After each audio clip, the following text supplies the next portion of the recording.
হিন্দু ধর্মে তুলসী গাছকে অত্যন্ত পবিত্র বলে মনে করা হয়। কথিত আছে, যে বাড়িতে দেবী লক্ষ্মীর রূপ তুলসী গাছ রাখা হয়, সেই বাড়িতে কখনো ধন সম্পদের অভাব হয় না। বাস্তুশাস্ত্রেও বলা হয়েছে, তুলসী গাছ বাড়িতে রাখলে সেখানে বসবাসকারী মানুষের অনেক উপকার হয়। যারা নিয়মিত তুলসী মাতার পূজা করেন এবং জল নিবেদন করেন, তারা জীবনে সাফল্য পান এবং নাম, অর্থ ও খ্যাতি সবকিছু পান। দেবী লক্ষ্মী তার গৃহে সর্বদা বিরাজ করেন। এছাড়াও শাস্ত্র অনুসারে তুলসী গাছ আমাদের সাথে ভবিষ্যতে কি ঘটতে পারে সেই সংকেতও দিয়ে থাকে। অর্থাৎ ভবিষ্যতে আমাদের সাথে ভালো কিছু ঘটতে চলেছে নাকি খারাপ, সেই সংকেত তুলসী গাছ আমাদের দেয়। তাহলে চলুন জেনে নেওয়া যাক তুলসী গাছের দেওয়া সেই সংকেতগুলো সম্পর্কে, যা মানুষকে ভবিষ্যতে ভালো বা খারাপ সময় সম্পর্কে জানায়। তবে তার আগে, আপনিও যদি চান মাতা রানীর আশীর্বাদ সবসময় আপনার উপর থাকুক, তাহলে ভিডিওটি লাইক করুন এবং কমেন্টে জয় তুলসী মাতা অবশ্যই লিখুন। 1.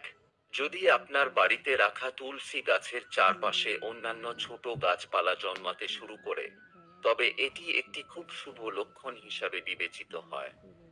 এর অর্থ হলো, আপনার উপার্জন বাড়তে চলেছে এবং আপনার জন্য আয়ের নতুন উৎস খুলতে চলেছে। এছাড়াও এটি আপনার আসন্ন অগ্রগতি নির্দেশ করে। এগুলি যদি ছোট ছোট তুলসী চারা হয়, তবে এটি আরো ভালো। এর অর্থ হলো, আপনি শীঘ্রই আর্থিক সুবিধা পেতে চলেছেন।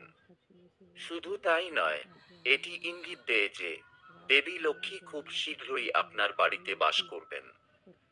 এছাড়াও হিন্দু ধর্মে দুর্বারও অনেক গুরুত্ব রয়েছে এবং এটি ভগবান গণেশকে নিবেদন করা খুবই শুভ।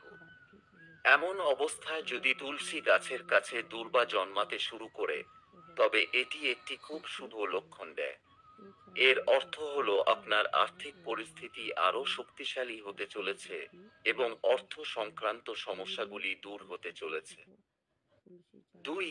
যদি সুন্দর সুন্দর প্রজাপতি বা ছোট ছোট পাখি এসে তুলসী গাছে বসে, তখন এটি একটি খুব শুভ লক্ষণ হিসাবে বিবেচিত হয়। এই লক্ষণ বোঝায় যে আপনি শীঘ্রই আর্থিক সুবিধা পেতে চলেছেন এবং আপনার ইচ্ছা শীঘ্রই পূরণ হতে পারে। 3. আপনার বাড়ির তুলসী গাছ যদি ঘন ও সবুজ হয়ে যায় এবং মঞ্জুরি আসতে শুরু করে, তাহলে বুঝবেন দেবী লক্ষ্মী আপনার উপর খুব খুশি। এই পরিস্থিতিতে আপনার নিয়মিত দেবী লক্ষ্মীর পূজা করা উচিত, বড়দের সম্মান করা উচিত এবং অভাবীদের সাহায্য করা উচিত। নিয়মিত দেবী লক্ষ্মীর আরাধনা করলে দেবী লক্ষ্মীর কৃপায় ধন সম্পদ আসতে শুরু করে এবং আপনার অমীমাংসিত কাজগুলি নিজে থেকেই সম্পন্ন হতে শুরু করে।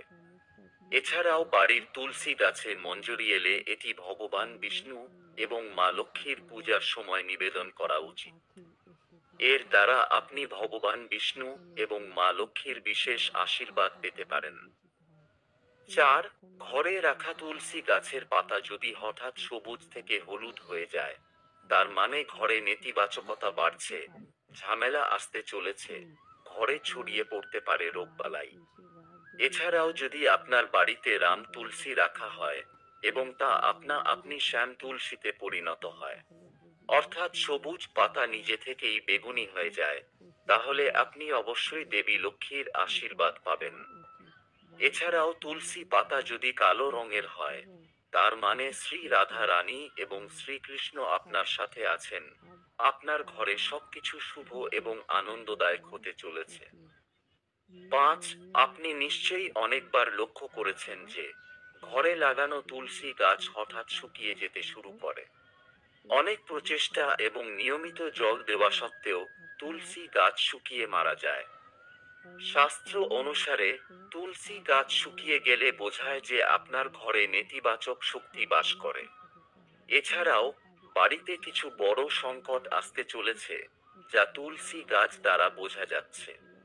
শুধু তাই নয়, তুলসী গাছ শুকিয়ে যাওয়াও ইঙ্গিত দেয় যে খুব শীঘ্রই আপনার ঘরের অর্থ নষ্ট হতে চলেছে। তাই এমন পরিস্থিতিতে তুলসী গাছ কখনই শুকাতে দেওয়া উচিত নয়। তবে ঘরে লাগানো তুলসী গাছ যদি শুকিয়ে গিয়ে আবার সবুজ হতে শুরু করে, তবে তা শুভ লক্ষণ। এর মানে হলো ইতিবাচক শক্তি আপনার জীবনে প্রবেশ করছে। ভগবান বিষ্ণু এবং মা লক্ষ্মী আপনার উপর খুশি, এবং আপনি তাদের আশীর্বাদ পেতে চলেছেন। 6. তুলসী গাছের হলুদ পাতা ঝরে পড়া স্বাভাবিক, কিন্তু তুলসী গাছের সবুজ পাতা ঝরে পড়লে তা অশুভ বলে ধরা হয়। এমনটা আপনার বাড়িতে রাখা তুলসী গাছে ঘটলে আপনার বাড়িতে ক্লেশ এবং বিভাজনের মতো সমস্যা দেখা দিতে পারে। পরিবারের সদস্যদের মধ্যে মতভেদ বাড়তে পারে। যদি এমন লক্ষণ পান, তবে এই ঝামেলা থেকে মুক্তি পেতে সন্ধ্যায় তুলসী গাছের কাছে ঘিয়ের প্রদীপ জ্বালান। 7. জল দেওয়া সত্ত্বেও যদি তুলসী গাছের পাতা ঝরে যায়, তাহলে এটাকে সম্পদ ও স্বাস্থ্যের ক্ষতি হওয়ার লক্ষণ হিসেবে দেখা উচিত। এর মানে বাড়িতে অর্থের ক্ষতি হতে পারে বা কেউ অসুস্থ হয়ে পড়তে পারে। বাড়িতে কারো আঘাত পাওয়ার সম্ভাবনাও থাকতে পারে। এছাড়াও আপনার বাড়িতে কারো নজর পড়লেও তুলসী গাছের সবুজ পাতা ঝরে পড়তে শুরু করে। এমন পরিস্থিতিতে আপনার নজর দোষ দূর করার উপায় করা উচিত। 8. প্রায়ই দেখা যায় মানুষ যতই তুলসী গাছ লাগান না কেন, তা শুকিয়ে যায় এবং তুলসী গাছ কখনই ঘরে টিকে থাকে না। এমন পরিস্থিতিতে এটি ইঙ্গিত করে যে আপনার বাড়িতে অশুভ এবং নেতিবাচক শক্তি রয়েছে, এবং এটি পিতৃদোষকেও নির্দেশ করে। পিতৃদোষের কারণে পরিবারে প্রায়ই ঝগড়া হয়। আপনার সাথে যদি এমন হয়, তবে এই কষ্ট থেকে মুক্তি পেতে শনিবার অশ্বত্থ গাছের নিচে প্রদীপ জ্বালান এবং অসহায় মানুষকে সাহায্য করুন। বন্ধুরা, এখন তুলসী গাছ সম্পর্কিত কিছু গুরুত্বপূর্ণ নিয়ম জেনে নিন। 1. বাড়িতে রাখা তুলসী গাছে নিয়মিত জল নিবেদন করা এবং পূজা করা শুভ, কিন্তু শাস্ত্র মতে রবিবার তুলসী গাছে জল নিবেদন করা নিষেধ, এবং এই দিন সন্ধ্যায় তুলসীর কাছে প্রদীপ জ্বালাবেন না। এছাড়া একাদশী এবং সূর্য ও চন্দ্রগ্রহণের দিনেও তুলসী গাছে জল দেওয়া ঠিক নয়। 2. ধর্মীয় বিশ্বাস অনুসারে পূজা বা নৈবেদ্যের জন্য তুলসী পাতা ব্যবহার করার জন্য সন্ধ্যায় তুলসী পাতা তোলা উচিত নয়, এতে পাপ বৃদ্ধি পায়। 3. ঘরের মধ্যে তুলসী গাছ রাখলে দক্ষিণ দিকে লাগানো উচিত নয়, কারণ এতে পরিবারের সদস্যদের জীবনে দারিদ্র্য আসতে পারে। ঘরের উত্তর বা উত্তর পূর্ব দিকে লাগানো তুলসী গাছ ঘরে সুখ ও সমৃদ্ধি আনে। তবে ঘরের বাইরে রাখলে দক্ষিণ দিকেও রাখতে পারেন।